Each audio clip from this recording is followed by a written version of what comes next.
My black people, it's all about the unity. There's nothing they can do with us, so ain't nobody moving me. Like the king, we make it plain and simple. Bringing knowledge and fire at reality's temple. Reality's temple. My black people, it's all about the unity. There's nothing they can do with us, so ain't nobody moving me. Like the king, we make it plain and simple. Bringing knowledge and fire at reality's temple.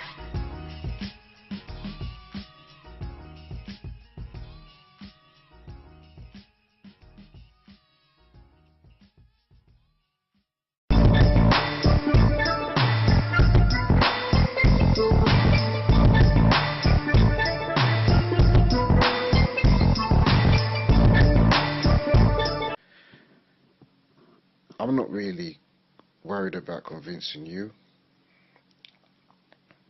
about what I believe in. My main concern is to find people with the like-minded minds, like Minister, the realist temple, the reality's temple on earth. I can relate with that guy. I can say he's talking sense because he has intelligence. And he doesn't come up with rubbish. He comes up with well-thought conversations. He's thought about this. He's still thinking about it right now as we speak about it. And after that, he'll be thinking about it because he's a thinker. He's not just a doer taking information and repeating it. He's a thinker. He's been intrigued. His mind's been intrigued by reality, by things on earth that have... by Brother Angel Snubnub 7 at the Reality's Temple. And to give props to him, because I listened to all of Angel Snubnub 7's videos. I think that he comes from a different angle, and there's a powerful message in a lot of the videos that he put out, and I try to catch all of them. I look at him as a free thinker and a person that's willing to challenge those of which he don't agree with or which he may think differently from, and I really respect him for that. He's challenged KNBS, and he has also challenged the black supremacy movement as well.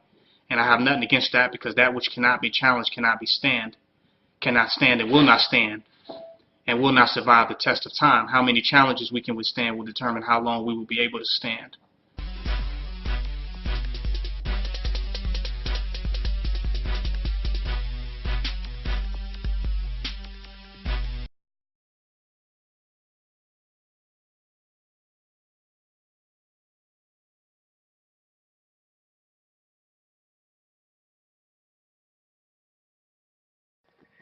In the name of my ancestors,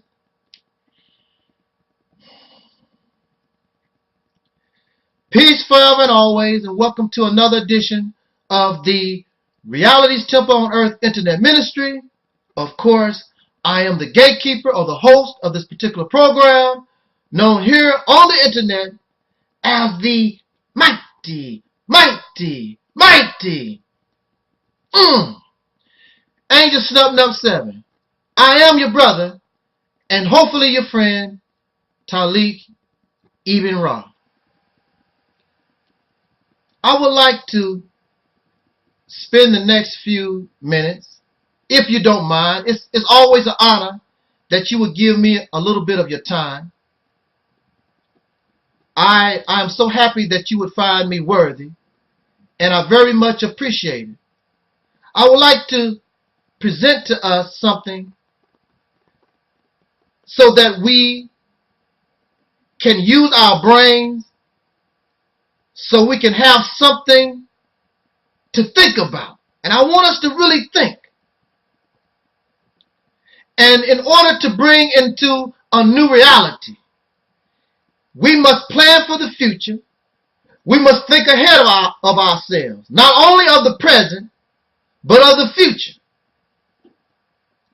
The title of this particular video, I would call it Nuclear War. Is it a necessary evil? Why would I say something like that? Why would I come up with a title? Let me just put this out here, and we can talk about it after I give you my opinion. In religious teachings, and perhaps even outside of religious teachings, the prophets of God And there are many people today who tell us and attempt to warn us about the end of the world. I would like to tell you that the end of the world has happened many times. Some of us believe that when we talk about the end of the world, we are talking about the end of the earth, of which is a possibility, because we live in a universe where you have meteorites moving. In fact, the earth itself is moving. And if the right piece of stone approached the earth, it could tear the planet in half if it hits the earth at the right speed. So when we talk about the end of the world, it is a great possibility that we could be talking about the end or the destruction of this planet. However, also when you talk about the end of the world,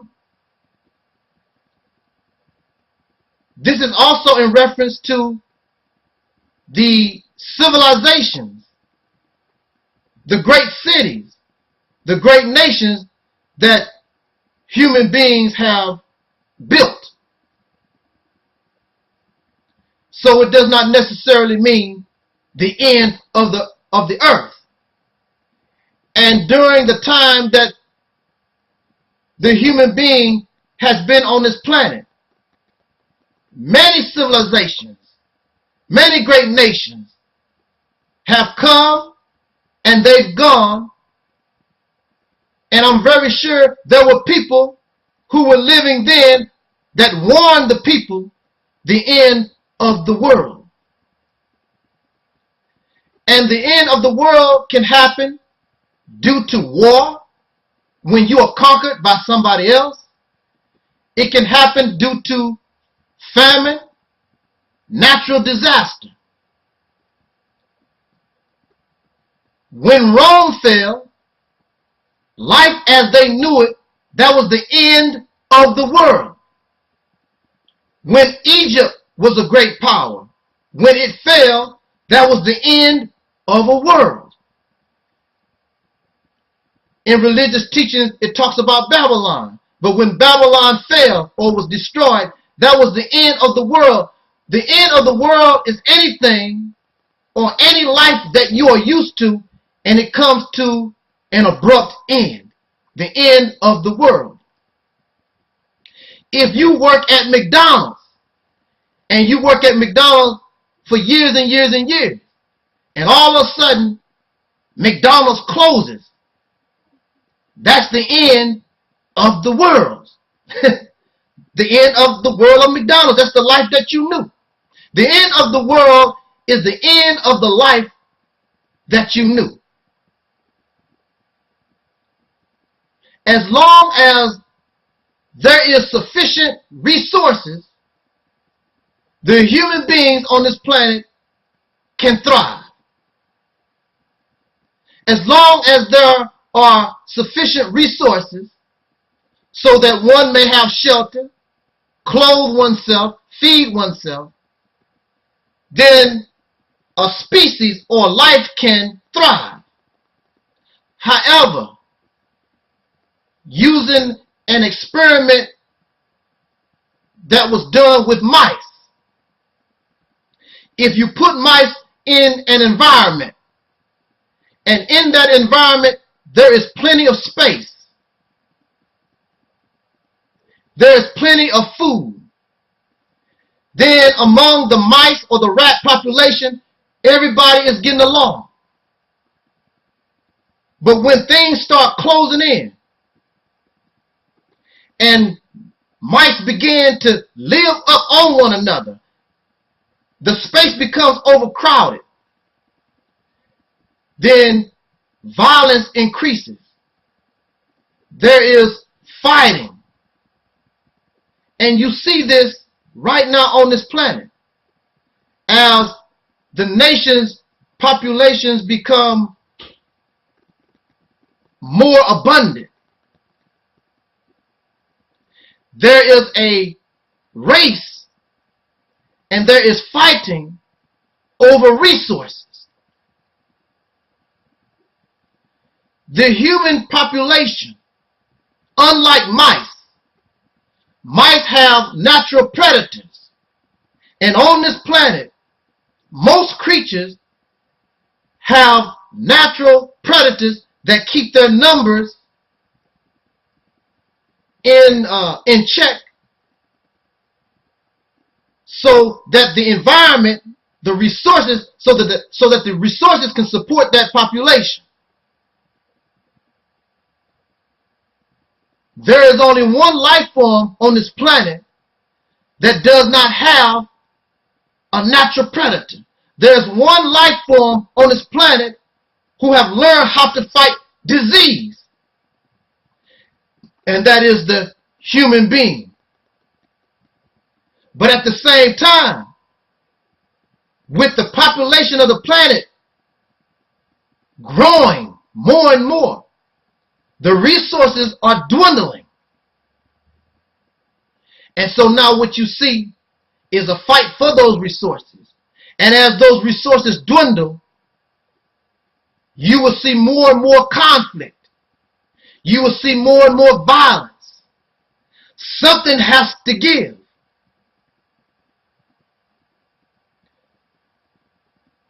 I want to make this point to those of us who are black conscious, black nationalists, those of us who are we're just so pro-black, we want to go back to Africa, all this kind of thing. I want to tell you something very quickly. I want to give you a scenario. I want to give you a quick example. Let us just say that you and I, black people, we're able to go back to Africa. You go back to Africa, but yet and still, nothing, the reality does not change. This planet, the resources are dwindling. Fresh water is disappearing. Oil is disappearing. Gas, coal, all these fossil fuels that we are used to having that cause this population increase. More and more natural disasters are occurring, more droughts, more flooding. So that means less food. So even if you went back to Africa, you still have to face a dwindling resource. So now you are fighting the Caucasian people for your liberation. Now that you get your liberation, your resources are still going to dwindle. They're not going to last forever. So at one time, you love black. Black this, black power. But when resources begin to dwindle, people begin to look out for themselves because that's just the natural instinct. We are not going to starve together. People are going to begin to look at their tribes, their families. Somebody is going to have to do without. Somebody is going to have to perish. People begin to look out for their own. So when we talk about the doom of this planet, it's a possibility that what the prophets prophesied about, it could be nuclear war. And nuclear war would kill billions of people. Billions, when the bombs first dropped, then many would die from radiation poisoning.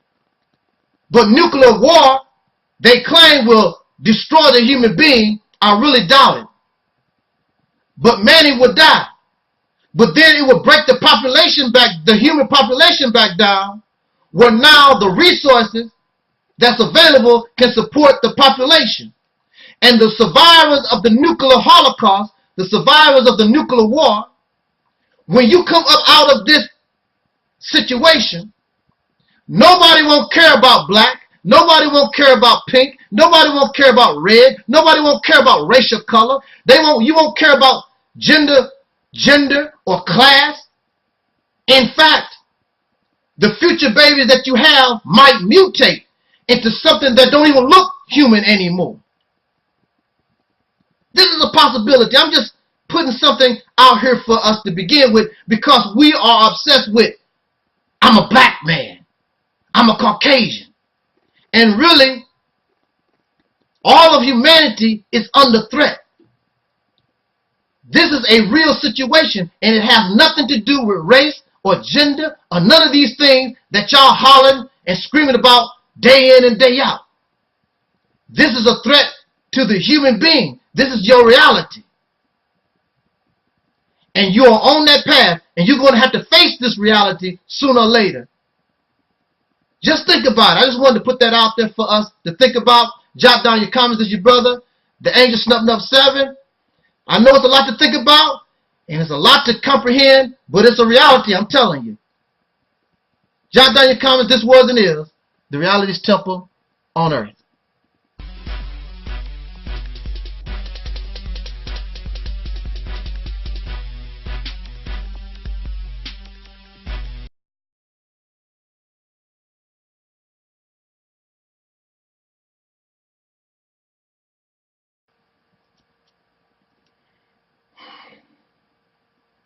In the name of my ancestors, peace forever and always, and welcome to another edition of the Reality's Temple on Earth Internet Ministry. Of course, I am the gatekeeper of this particular program, known here on the Internet as the mighty Angel Snubbing Up 7. I am your brother, and hopefully your friend, Taalik Ibn'rad. I would like to just spend a few minutes and present to us a topic of discussion that some of you probably think about. And I just would like to get your views, your opinions on this particular subject matter, because I find it disturbing. Now, there are many of us, especially in the so-called black community. In fact, it has become the norm that so many of our people, we are born from relationships that are void of religious ritual. We are born to unmarried parents. There are no vows taken or given to the other mate or spouse. And the children that comes from a union of people who are not married, the children are called bastards. The children are called illegal. Wow. That's deep to me. Illegal. Now, marriage is supposed to be required by God.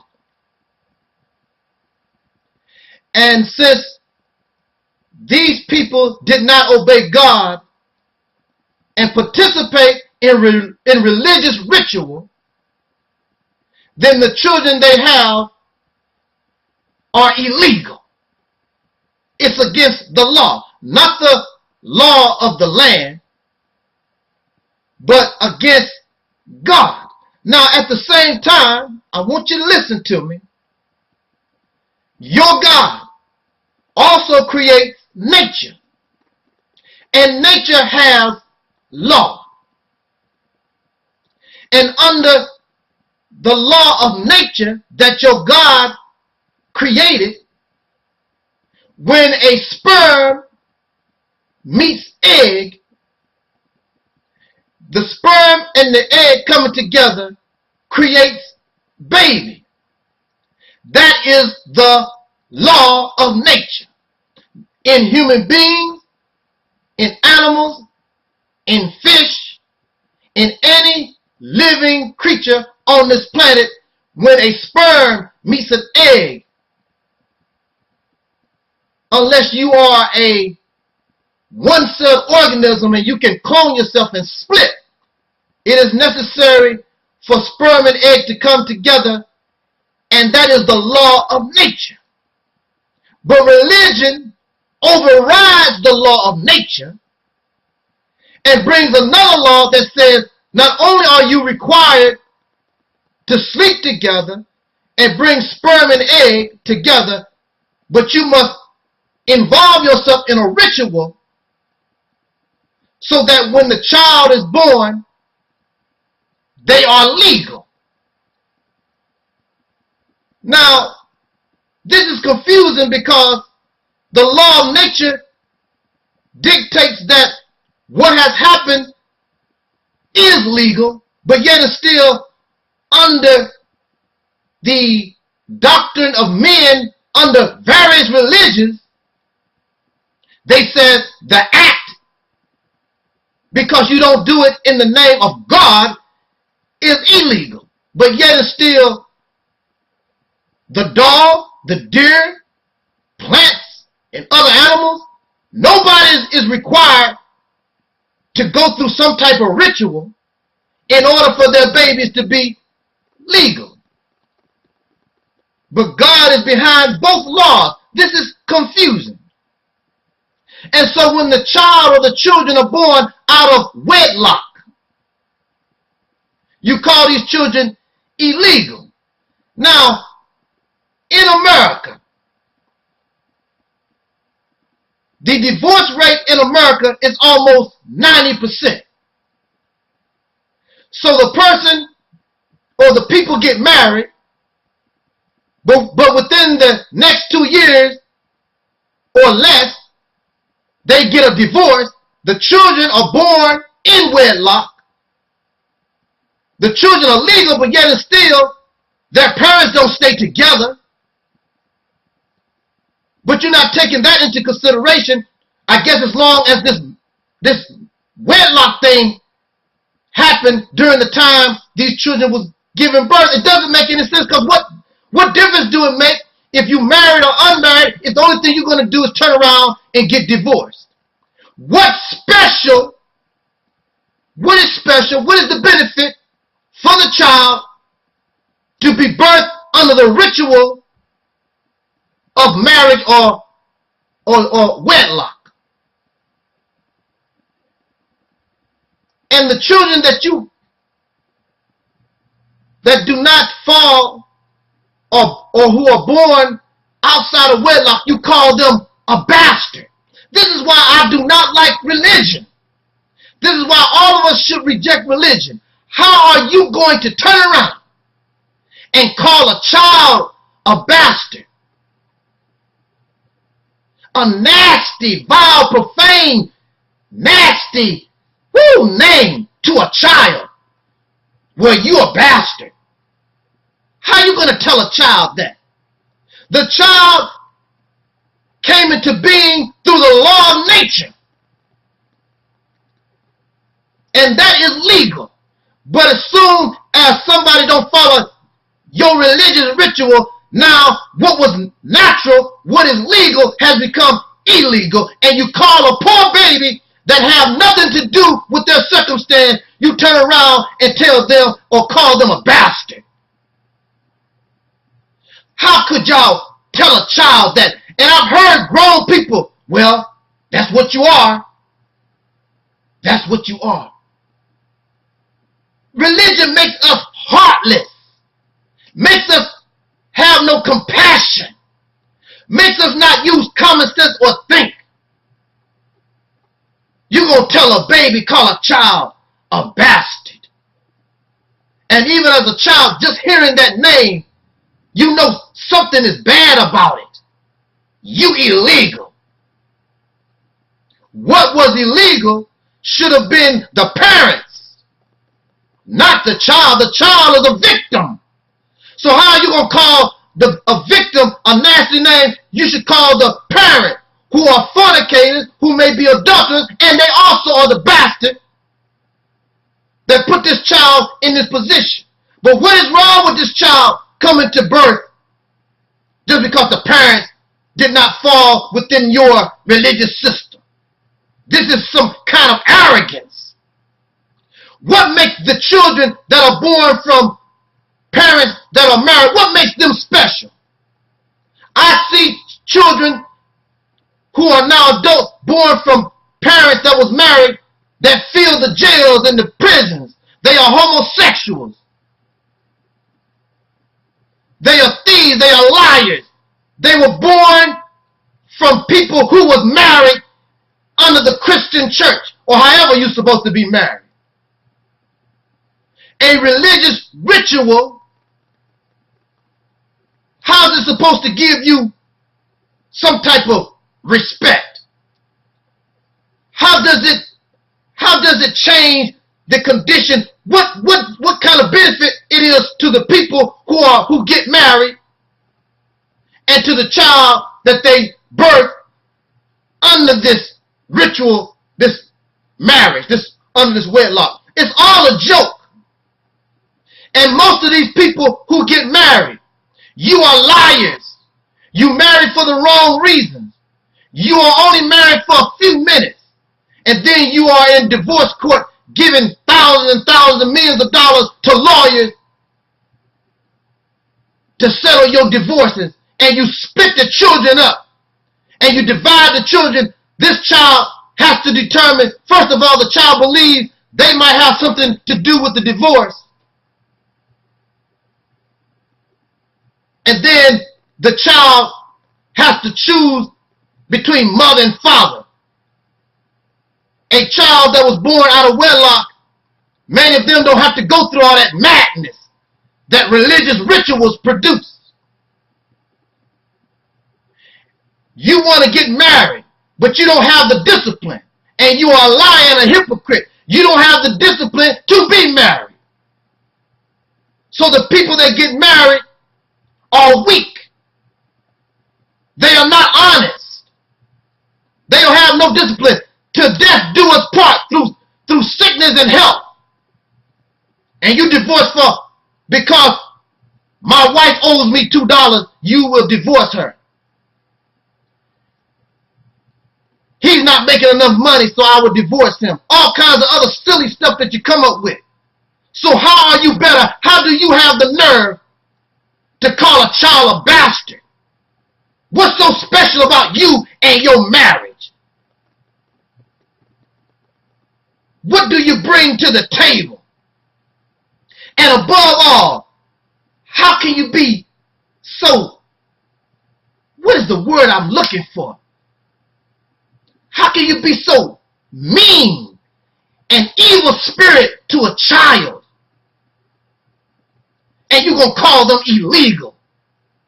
And you're going to call them a bastard. How can you call a child a bastard? Then you turn around and get upset because Paula Dean called somebody a nigger. Or somebody called this person this name. And you run around calling children bastards.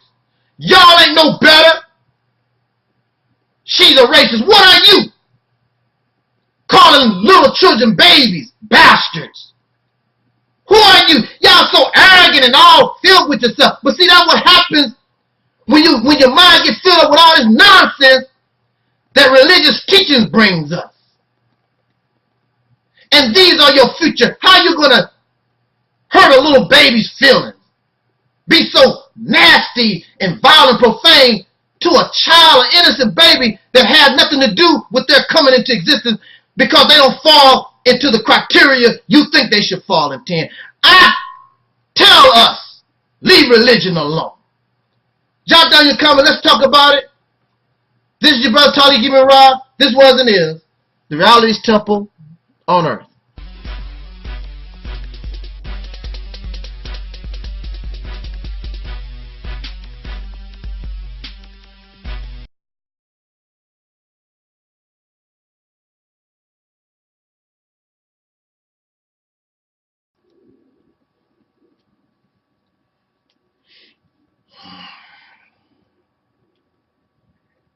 In the name of my ancestors, peace forever and always, and welcome to another edition of the Reality's Temple on Earth Internet Ministry. Of course, I am the host or the gatekeeper of this particular program, known here on the internet as the mighty Angel Snub 7. I am your brother, and hopefully your friend, Taalik Ibn'rad.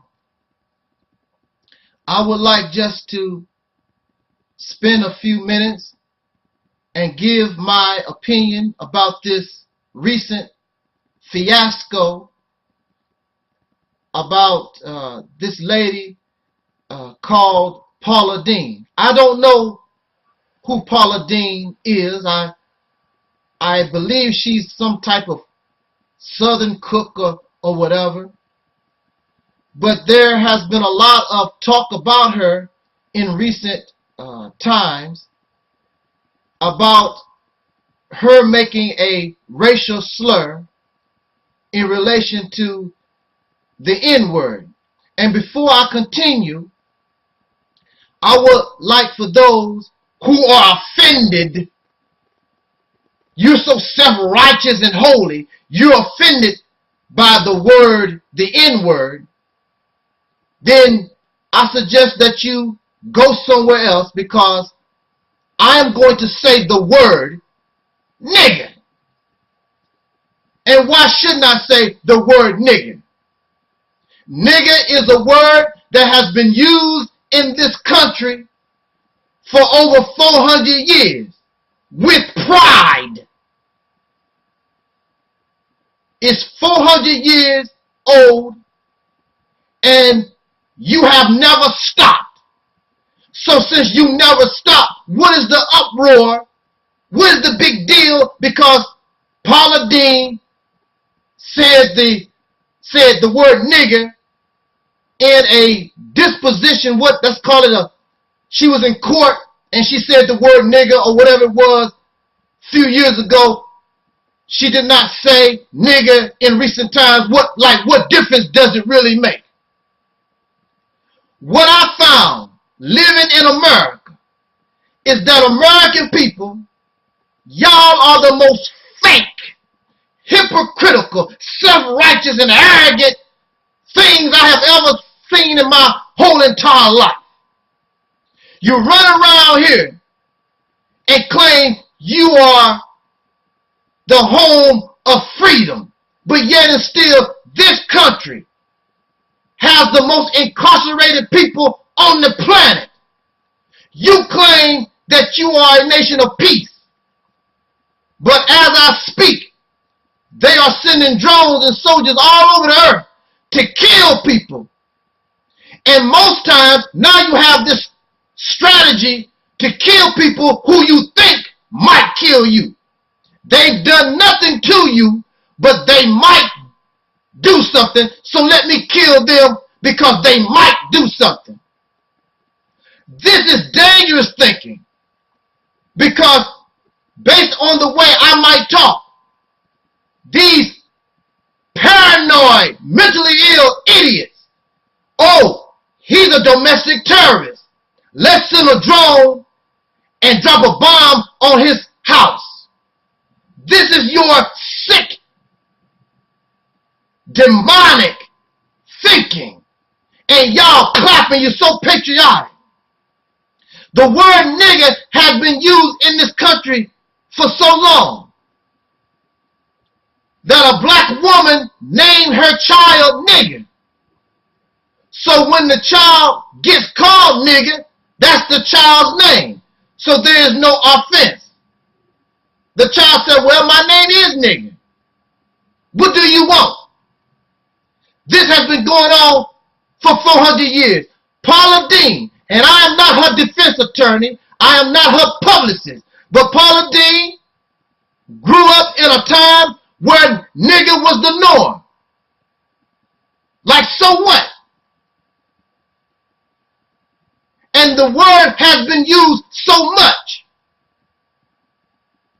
that it's difficult for people once they begin to use the word, just like when y'all cuss. Honey, I'm going to stop cussing. I need to stop saying MF this and the B word. But y'all never do because it's hard, because you've been using it so long, and in fact, you really enjoy it. I cannot judge Paula Deen to say whether she really enjoys the word or not. But I know that after hundreds of years of using the nigger word, it's something, unless you really, really want to, it's something that is difficult to stop saying. In fact, the victims of the word, black people, the so-called Negro, the descendants of slaves born in America, we've heard that word so much, we call ourselves nigger. So if the black people of this country, if so many of us call ourselves nigger, what do you expect from Caucasian people who said the word nigger, that in fact created the word nigger? You have nigger in your movies. See, this is where the hypocrisy comes from. This is why y'all so fake. Why are you tripping on, why are you supposed to be so outraged over Paula Deen saying the nigger word 60 years ago, or whatever it was, but yet it's still, you buy rap records. You buy the word nigger, and all these rappers, because they black, you think that gives you the approval to say nigger now. Who gave them approval? You allowed them. You own the record companies. You own the radio station. But Paula Deen can't say nigger. 60 years ago, when nigger was the norm, it was out in the open. So what? Y'all so fake. And then you must really think that we are so naive. And you must think that people are so stupid that you don't say the word nigger behind our back. All of y'all in interracial relationships, and you so lovey-dovey with Caucasian people. But as soon as your Caucasian or pink wife or husband, as soon as they get mad, the first thing they're going to say, nigger, because it's already there. It's already inside of them. When you get angry, the real you comes out. You can get me angry. I'm not going to call you all these different names because that's not what I'm about. I just tell the truth. But there is no malice. There is no hate. I'm letting you know the reality of things. You take it that way because you perfect. You don't want nobody to talk about you. You self-righteous and holy and mighty. Americans are some of the most fake, self-righteous, grandiose, arrogant people on this planet. Paranoid. You paranoid because y'all done so much evil to so many people. Now you terrorized to death.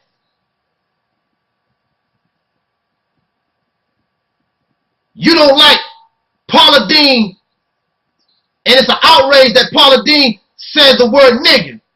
But you don't never tell your black citizens. You don't never tell these rappers. Where's the outrage? And you call women hoes and bitches. Where's the outrage? You actually buy and support calling people whores and bitches and niggas. Y'all so fake. Oh man, y'all so fake. Woo! Make me ashamed to be associated, to be called an American citizen.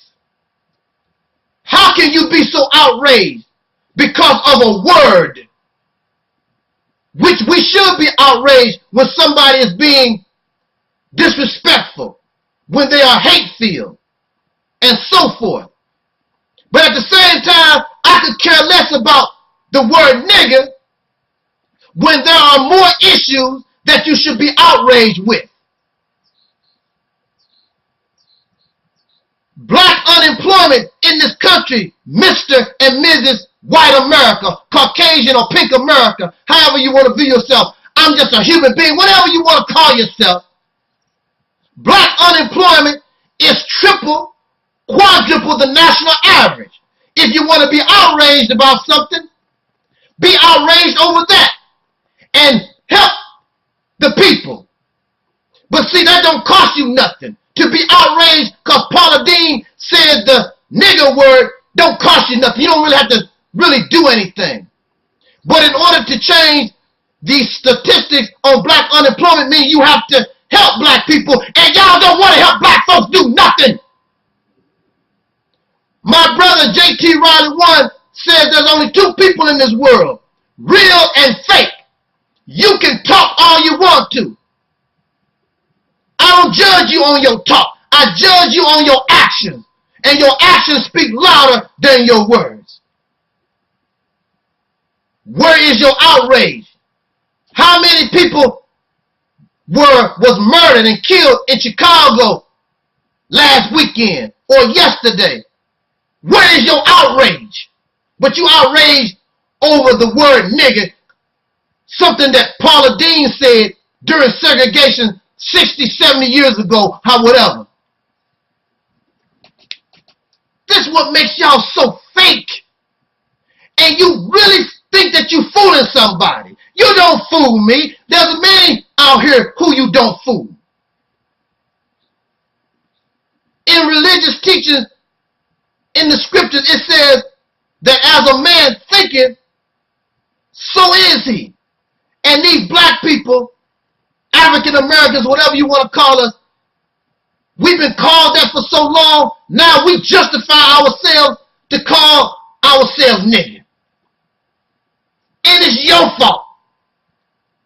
Because you buy the rap records. You endorse saying the word nigger. Now how you gonna turn around and get angry because Paula Deen said the word nigger? Y'all the most, woo! Man, these people so fake. Man, these people so fake. You fraud. You say you don't like the word nigger. But at the same time, according to your statistics, y'all love statistics. But according to your statistics offered to us by the government, black people are facing more discrimination in employment and housing and other facets of this society than we did during the time of Dr. Martin Luther King. But you cover it all up. You try to show these Negroes that's supposed to be doing good to distract from what black people really are suffering. Right there in Chicago and all over this country, you want to get upset over the word nigger. So you claim. Y'all so fake. All over this country, the cities are closing schools that are important to black people. Where's the outrage?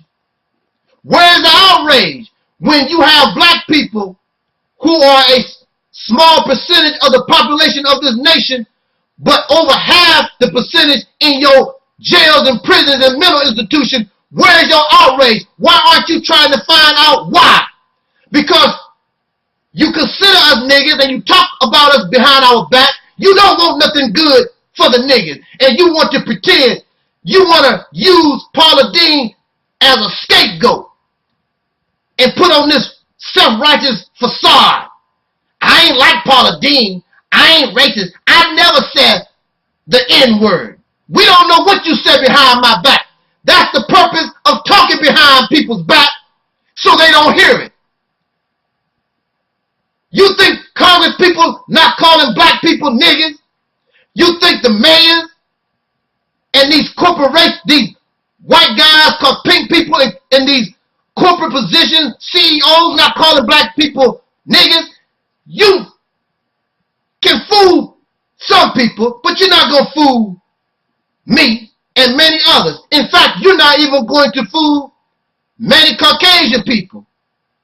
Because we know what's up. Y'all so fake. So why don't you get off of that? You're not going to bring that here. And leave Paula Deen alone. And if you really outraged, be outraged over some real things instead of this nonsense, because basically that's all that it is. With your fake self. I'm outraged because you think I'm a fool. Woo!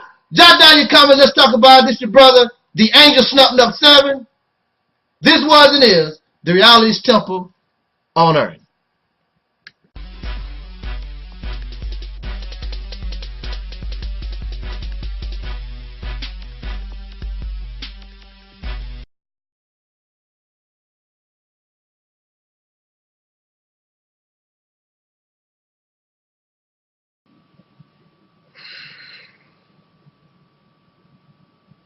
In the name of my ancestors, peace forever and always, and welcome to another edition of the Reality's Temple on Earth Internet Ministry. Of course, I am the gatekeeper of this particular program, known here on the internet as the mighty Angel Snubbed Up 7. I am your brother, and hopefully your friend, Taalik Ibn'rad. I would like to talk just for a few minutes about the American black man and woman's relationship with Caucasian or pink people. From the romantic side, there really should be no side, especially romantic. Oh, there he goes again. He's against interracial relationships. No, not really. I'm not against people who really love one another. There are circumstances that has happened between the black man and woman in America and the Caucasian people of this nation that makes one question the credibility and the validity of such romantic connections. There's a lot of missing pieces. What kind of missing pieces are you talking about? We talking about love. You can't help who you love. That's one of the first things that you say, is that you can't help who you love. And that's a lie. Because if you couldn't help who you love, then the people that you fall in love with would have one eye, half a booty. The woman would have a full beard. She'll weigh 700 pounds. They will be retarded. Not making mockery that they're retarded. They will be retarded. You pick and choose. And you determine what you want. So if you determine what you want, how are you can't falling in love with somebody? Get out of here. That don't even make any sense to me. But you can say that to idiots. There is an imbalance in these romantic relationships. One of the things that I question is that as far as the black person involved in these interracial relationships, this romantic thing that y'all have with Caucasian people, even though you and I both know our ancestors would not approve of you laying up with the children of their oppressors. So you know, but you don't care. You just got this burning in your loins that you got to quit. I just got to be happy. I don't want to be lonely. So while you're not being lonely, so while you're trying to satisfy your own personal whatever you're looking for, you don't care about the fact that this nation and its children lynch your parents. They sick dogs on our ancestors. Some of them are still living. Well, some of them don't mind if some of our ancestors were stupid. That's the bottom line. Some of them were scared of the oppressor. Some of them think in a manner of insanity because they know they was dealing with a vicious people. And they suffer from what we call post-traumatic slave syndrome when we fall in love, when we defend our abuser. It is a real illness.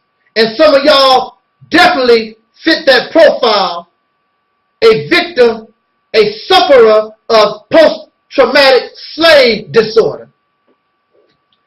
But I want to say this very quickly before my time runs out. I have about 9 minutes, so let me make this real quick.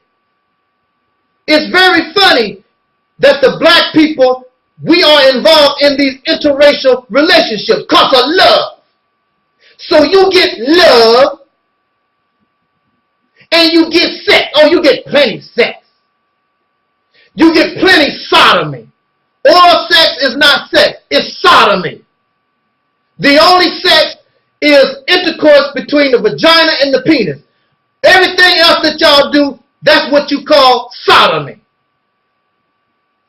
Now, it's very funny that the Caucasian people will give you plenty of sex. They might even give you a car. They might give you some trinkets, a little house. They might give you a multi-million-dollar basketball contract. Shouts out to LeBron James and the Miami Heat. You want an NBA title that does not mean anything, not even to Caucasians. It's no benefit to nobody except we won some basketball games. It definitely does not help the black community at all. You get plenty of sex, but you get no power. You get no wealth. They are always in control. When your Caucasian lover, if they have money, if you notice, even in these interracial relationships, or if black people are involved, well, of course, if black people are involved, but if they have money, the money does not come into the black community. The money always stays with the Caucasian people. You are never in control or make no laws that govern them. Oh, wait a minute there, buddy. You got President Obama, he's a black guy. He's the leader of the free world, including Caucasian pink people, as you say, fella. Barack Obama is a puppet for Caucasian people, surrounded by a Congress that's basically Caucasian or pink. The judicial system is Caucasian or pink. The media is Caucasian or pink. Barack Obama means nothing. He does not rule or control anything. That's why he cannot get anything done, because he has to listen to these Caucasian and pink people who don't want to do right, have never done right for 400 years, especially when it comes to black people. So they would give you plenty of sex, and they would give you some trinkets, but they will not give you any kind of power. They will not give you any kind of wealth. Being rich is not wealth. Wealth is a lot of assets. Wealth is an accumulation of material things that equal power, but you don't have no power. So you are in a relationship with a Caucasian person, but the Caucasian person comes from a people who are in power, while the lover, the black person who is the sex object, they are still coming from a people who are powerless, regardless if they have money or not. Your words and your opinions don't really mean anything. Talk is cheap, action speaks. You can see that in the world. If you try to debate or argue this point, then it's a losing battle, because we're living it. We see it every day. Then in my conclusion, the Caucasian people give us plenty of sex, sodomy. They give us trinkets. They might give you a hug and a pat on your backside. Some of them still pat you on the head like you're a dog. But you also never see them telling black people to embrace their African self. Learn what Africa is. You never hear them say that. The Caucasian man will never tell his wife, you need to study Africa. The Caucasian woman will never tell her black husband, study Africa. Learn how to love your black self. You can love me, but how can you love me if you don't love black? That's what you are. You are a black person. You are an African. You are a descendant of slaves. Learn your history. Love yourself. And they are not going to tell their spouse, their sodomy lover, their, unfortunately, and this is not disrespectful, but they are in the position of a pet. That's disrespectful. Well, I'm just sorry, because that's what it is. Because a pet don't have any power. A pet has no say-so. And that's the position that these people in these interracial relationships have. They have no power. They just something to play with. And they're not going to tell you to love Africa. They're not going to tell you how to learn how to love your black self. Because if you learn how to love your black self, if you learn how to love this melanin that flows through your skin and throughout your body, then you will not love them. Anybody, even a black person, when you begin to love black, then even though black comes in many shades, black is light brown and what y'all call red bone, and black comes in all kinds of colors. But when you begin to love and learn how to love your black self, then that's what you want. So the red bone want her a black man. Because when those babies born, I want those babies to get some color. The light-skinned brothers and sisters, when they learn how to love black, they want to get blacker. They don't want to produce light no more. They want blacker. Light ain't cute no more. Even though we naturally can produce a lighter shade of black, they don't want it because you fall in love with black. And if Caucasian people really love black, a black woman, if a pink person really loves a black man or woman, they will also want their children to be black.